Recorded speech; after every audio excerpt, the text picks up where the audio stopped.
You're listening to Dodge Movie Podcast. Your hosts are Christy and Mike Dodge, the founders of Dodge Media Productions.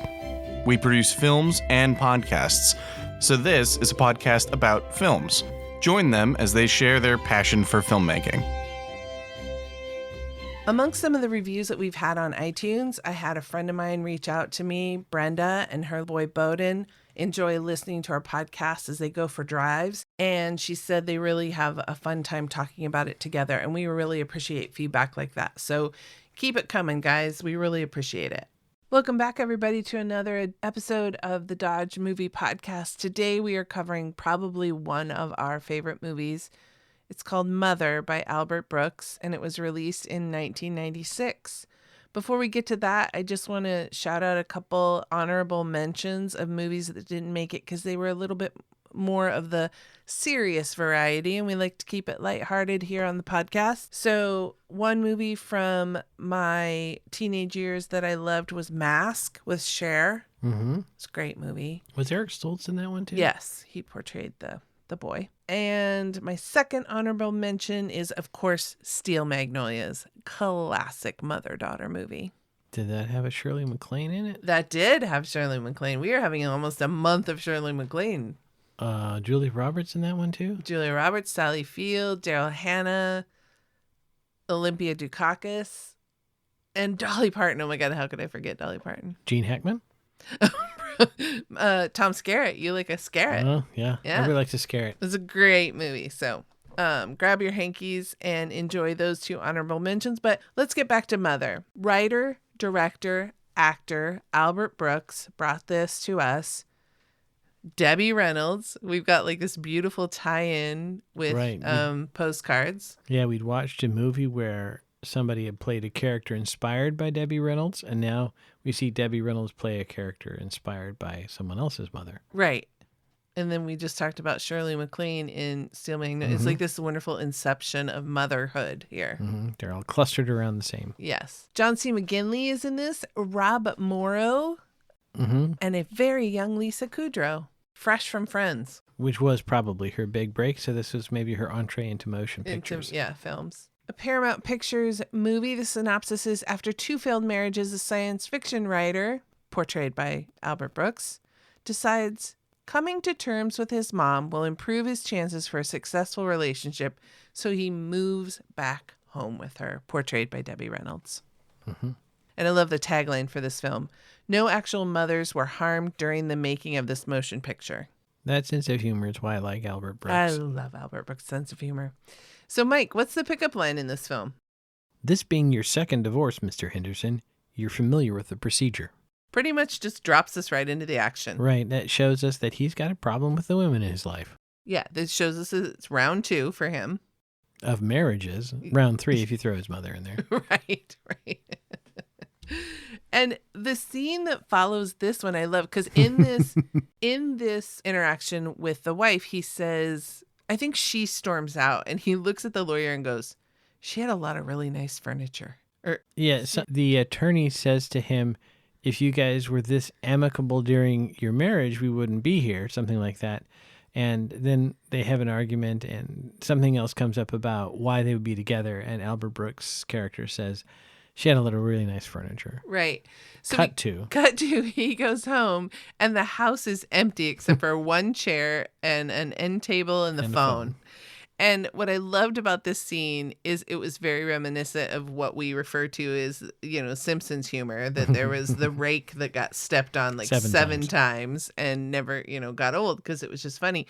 He proceeds to move this chair in every corner of the living room, practicing, seeing where would it fit the best, only to, of course, bring it back to its original state and sit down in it and then call his mother. And that also shows us exactly what we're in for when she answers the phone and thinks that it's his brother. Yes. She gets her own son's voice wrong. Yes.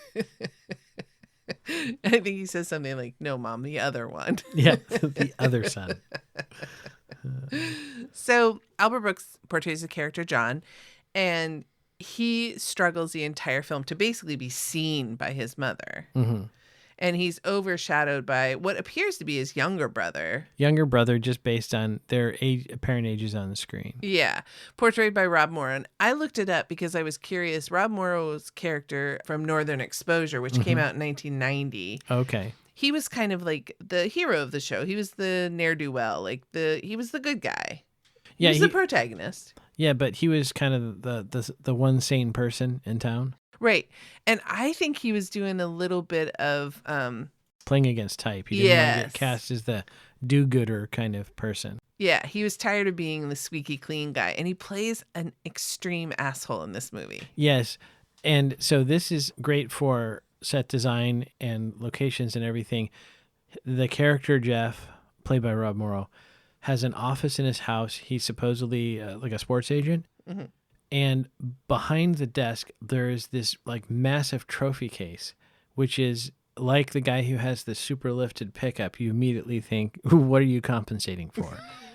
I mean, who would want to be friends with that? The Twin Towers of trophy cases. Yeah. Who would want to have that as a brother, right? Yeah. I mean, he's such a dick. Yeah. So we see this relationship kind of at odds throughout the whole film. And Albert Brooks decides that he's going to move home. He's going to recreate his childhood home. He's going to try to tap in because he's having a little bit of writer's block. He needs to work. And he just got divorced. Yes. And he needs to work on his next book.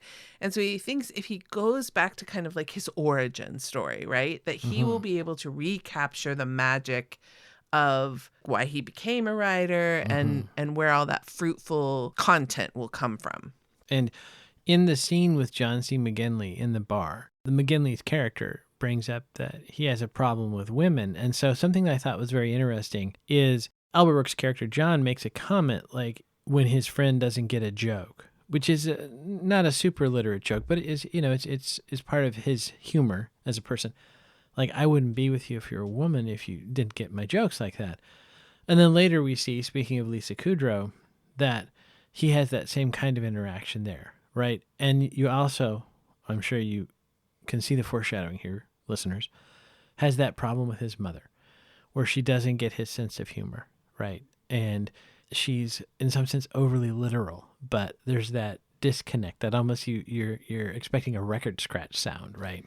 But also is he, because when he goes to pick up Lisa Kudrow, she says, like, are you ready to go? Or... Oh, yeah. There's a point there where she says something you would normally say just kind of like making conversation. And instead of saying, here's your sign or something, he has that literal reaction. Yeah, it's almost like she says, are you ready to go? And he's like, well, of course. I got dressed up. I came over here. I picked you up and I'm ready to go on our date. Like, right. He's displaying that literality? I wonder what that word is, but that capacity of being super literal that irritates him in his mother and other people. Yeah.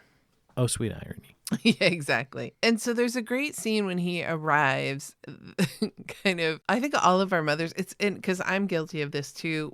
It's our job to feed people. I don't know where it comes from, but it's been handed down to me. It comes from Survivor, right? No one votes out the guy who feeds the tribe.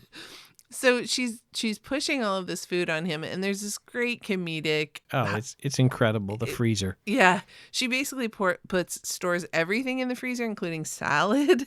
Okay, so I have to say, one of the reasons this film resonated with me is growing up, the bread was kept in the freezer, right? And I was told if I wanted bread like for a sandwich, just microwave it. Oh, so now it's hot and soggy. All bread is awesome when it's super hot and wet. Great for using in a sandwich. So the whole thing, and then the protective coating she talks about on top of the sherbet. Protective crystal coating. Yeah. I grew up with that. I did not have lettuce in the freezer, though, but I did have frozen diced onions, which, in case you're wondering at home, yes, they do sell frozen diced onions in the freezer section. And no, they have nothing left of onion in them. Yeah, my family has never used a frozen onion in their life. And every recipe has a chopped up onion. So it was quite the anomaly when I met Michael. So when I saw all of that freezer food, I was like, I'm home.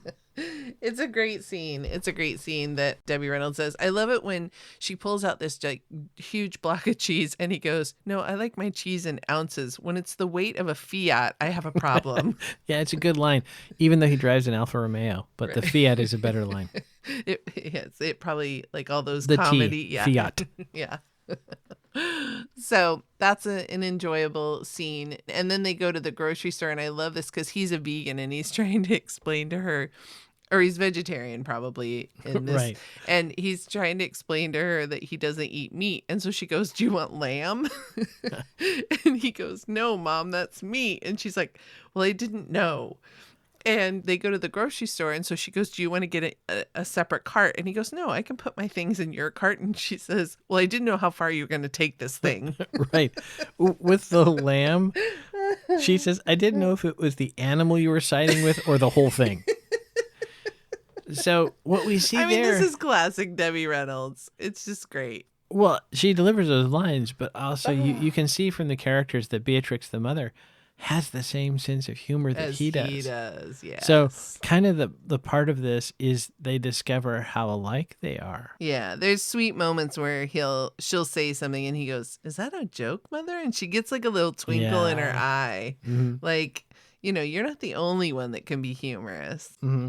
And so I think the writing is really well done in her character. I don't want to spoil too much for people in case Mike, you it's haven't like seen an it. over 30-year-old movie. Go for it.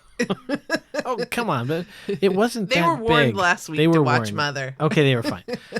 But so it's a very slow play as we then later discover that she herself is a writer. Yeah. And so there's a line in there where she says, you thought I just came into existence when you came out of the womb. Yeah. That he didn't know that she had a life before that.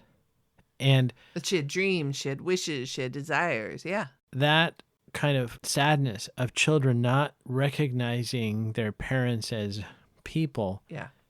I think is fundamental to kind of that whole relationship. And he has this line he says later about, well, now that's fine because now I know why you hate me. And so you would think as a parent, like that would be a horrible thing to hear. Mm-hmm. But as a child on the other end of that relationship of being hated by a parent, I totally get his sense of wanting to know why. Like, what did I do? And on the one hand, a child can't do anything. You know that intellectually. Your therapist tells you that, what have you. Right. But you still feel that way. Is like, what did I do that deserved this kind of treatment? And you also can kind of see how she doesn't see how she's treating him. Mm-hmm. And I think as a parent, I'm probably as guilty of that as anybody, right? Is you have this relationship with a small child and they grow up and you struggle to kind of grow up with them growing up, like the way you treat them. So I could see how she maybe wouldn't know how it was landing. Mm-hmm. Yeah, I felt like there were some similarities, which once again, this inception of last week's movie, The Mother was kind of inspired by Debbie Reynolds. Yeah. And then now we're watching a movie with Debbie Reynolds portraying the mother. But I felt like there were some similarities because there were times when Beatrix didn't recognize like this whole experiment that he was doing by moving home and doing this. And it was almost like at times she didn't see him, much like last week's character of Doris not seeing Suzanne. Mm-hmm. But then as the movie morphed, like you said, I think she started to see herself in him and he started to see kind of who she was. And so they both were like starting to see each other through, new eyes, a fresh look. The way that he discovers that she had been a writer is kind of interesting to me in that in today's day and age, we don't have 2-foot diameter hat boxes. And I would argue that perhaps our younger viewers had no clue that that was a hat box. Right. They just thought it was a circular box. Yeah. Who makes a circular box? That's big enough to put 8.5 by 11 bound pages in. Right. I thought that was fascinating that when he discovered this, that he read her writings without talking to her. Like, what a violation of privacy and of boundaries. As a writer, that is like beyond egregious. To read someone else writing without them asking you to, without the permission. He would have known that as a writer. Oh, he would, because he'd be protective. You don't know if it's done or not, right? And so before it's done, you're so open and vulnerable. I thought that was brilliant to show that just like she blew past his boundaries. He was doing the same exact thing. And then he seems confused, like, what are you talking about, Mom? Why are you so upset? Again, they're the same and their roles have switched. Just subtly brilliant. Very good. Yeah. There were some great moments of editing that I appreciated. She always seems to be apologizing for John not only kind of being there and staying with her, but kind of that he's had these 2 marriages failed and, you know, he's working on another book and different things. And there's this great moment where there's an extreme close-up on her mouth and it's got this really slow talking. It's hitting him in the core of his being that here she is again. And I think it was even like a stranger in the grocery store or something that she was apologizing. Well, my son is home. He's doing some kind of an experiment. And it's like a knife to his heart. And don't they go to an extreme close-up of his eyes too? Like, that like I thought, to cut back and forth. Back and yeah. forth. It was really good. And then I really appreciated at the end of the film, the big reveal. I thought it was another good editing choice where it's a close up on a monochromatic computer as someone is typing out a summary of his experiment and what the conclusion of the experiment was. And you very much, of course, I think especially 1990 audiences or 1996, I think it was, would have had the expectation like, oh, okay, this is John and he is now writing his next end book. Of his experiment. Right. And so the phone rings, we pull back and it's Debbie at the computer typing. And so she's now writing again. And I thought that was a great editing choice. I think it wouldn't have been as maybe even noted today, but I feel like back then it would have been like, you know, no crying game reveal, but I think it would have been like a surprising reveal. So culturally, it was calling back certainly to the end of every Doogie Howser episode where he types on his computer his journal of what we learned in the episode. Timely reference, Mike. Our younger people are going to have to go to YouTube to understand what the heck you're talking about. Neil Patrick Harris, come on. Everybody knows Doogie Howser. I thought it was funny in the trivia I found out that Debbie Reynolds was only 15 years older than Albert Brooks at the filming of this movie, but they asked her very dourly to convey that she was the matronly mother of Albert Brooks. My go-to costume designer tells me that's how she makes someone look old or more than hair and makeup is clothing. Isn't that fascinating? Yeah, that is interesting. Anything else you noticed from any costuming? So Reynolds wears this gorgeous purple dress when they go out to the fancy restaurant. So that maybe is a subcategory now. Who wears purple in the film? But she wears maroon, and then we see that Kudrow as his date wears maroon. So there's again that kind of like, oh, you're dating your mother kind of Oedipal thing. Oh, wow. I thought it was funny for the set, the whole montage of when he's setting up his room. But before that, she says that she made his room a sewing room. But when he opens the door, it's basically like a storage. Just it's junk. It's like a junk room. Yeah. And she was so against him turning it. But it's a fun scene editing wise as a montage, watching him recreate his childhood room. Right. And one thing I noticed from locations is that room is huge for a child's bedroom. Yes. Now, it works out well because it gives the crew a lot of place to set up cameras and lighting and stuff. Right. But when you start just mapping out, you kind of look at the space like, okay, he's got enough room for a twin bed. Fair enough. Okay, then a desk at an angle in the corner. Oh, he's got a couch, right? It's a pretty big room. Yeah. Like a kid. Yeah, it was big. What did you like about the cinematography of this film? As a director, Albert Brooks used a lot of two shots in this film. A lot.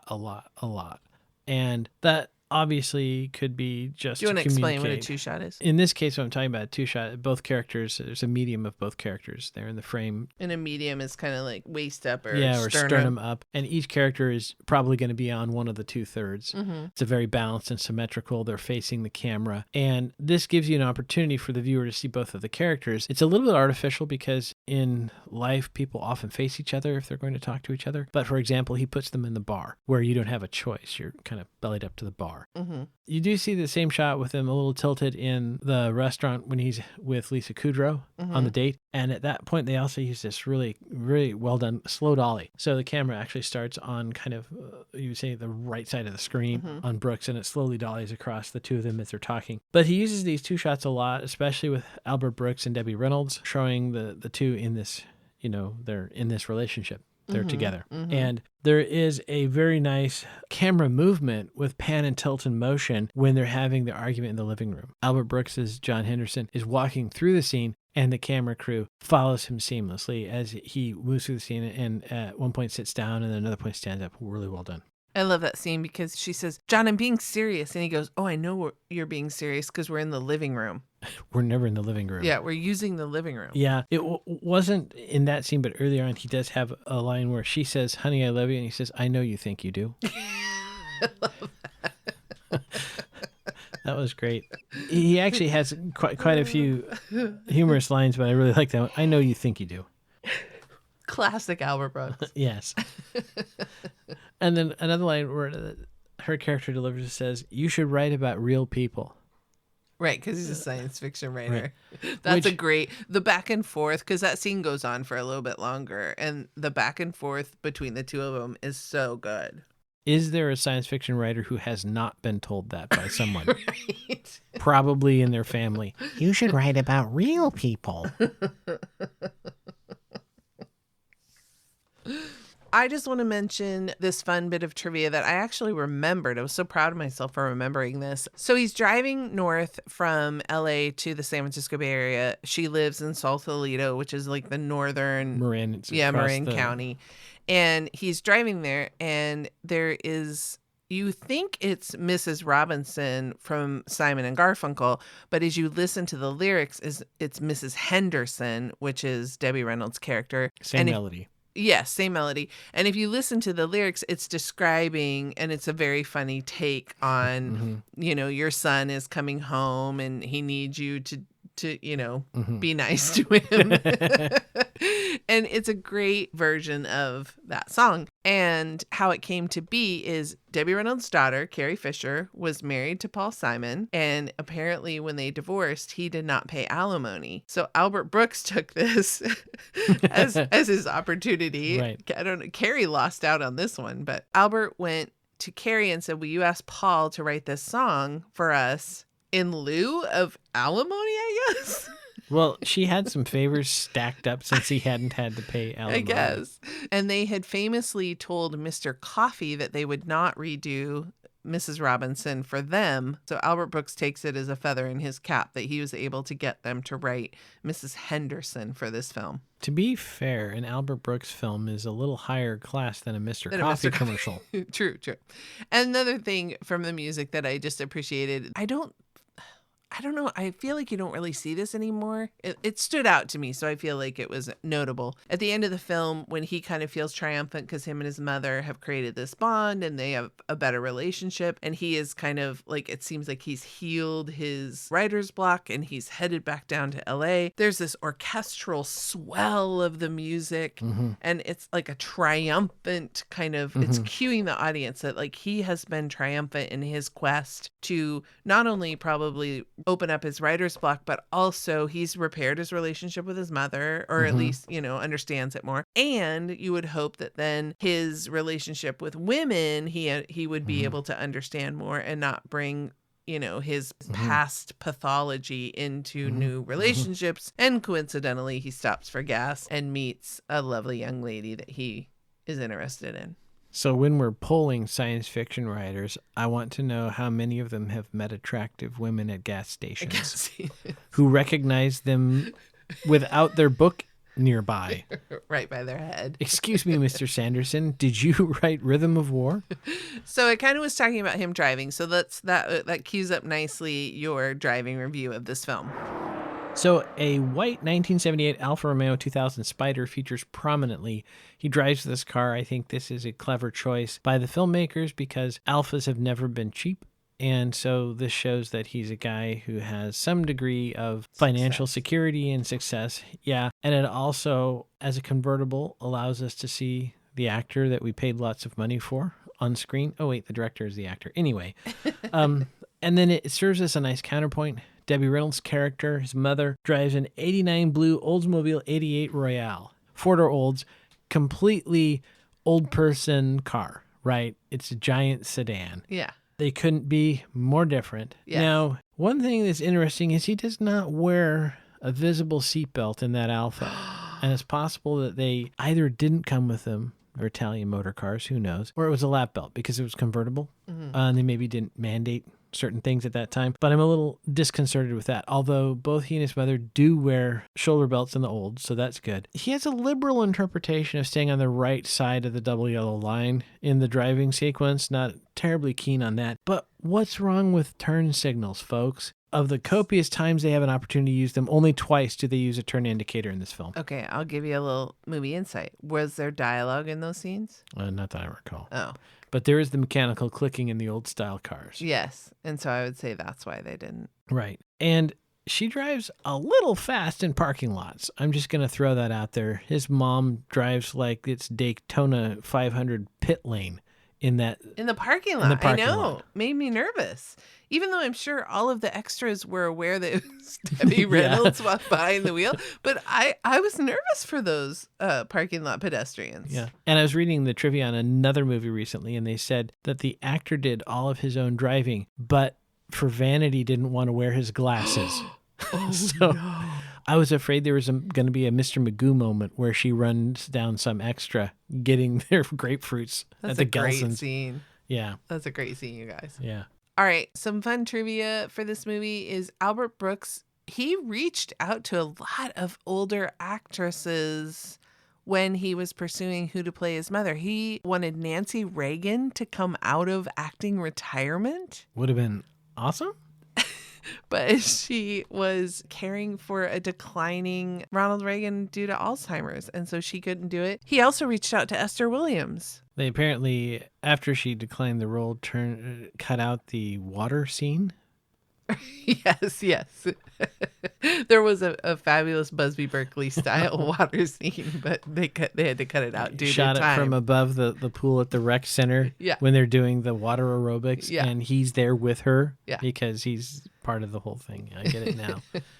Albert Brooks in a swim cap, that would be awesome. He might want to think of that for another film. Did we have it? I don't think we had a kiss in this film. Dude. Smoochy, smoochy, smoochy. We had no kiss that I made a record of. Certainly not a romantic kiss. Right. The poster has, I think he's kissing her forehead, which is very sweet. And I might be remembering the poster, but I thought I saw that in the film. Although there is the part where he says loudly so the neighbor can overhear that they have sexual relations.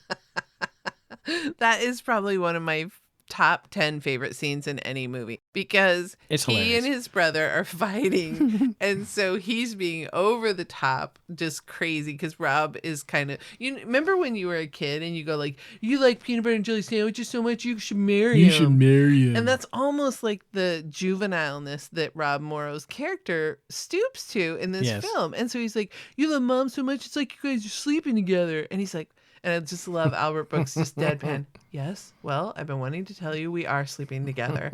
And Debbie Reynolds is in the middle of this fight between her two kids. And the neighbor is overhearing. And she is just like, boys, stop it. Stop it. It's the best. So the neighbor is played by an actor. I think the name is Mary Haney. You would recognize her.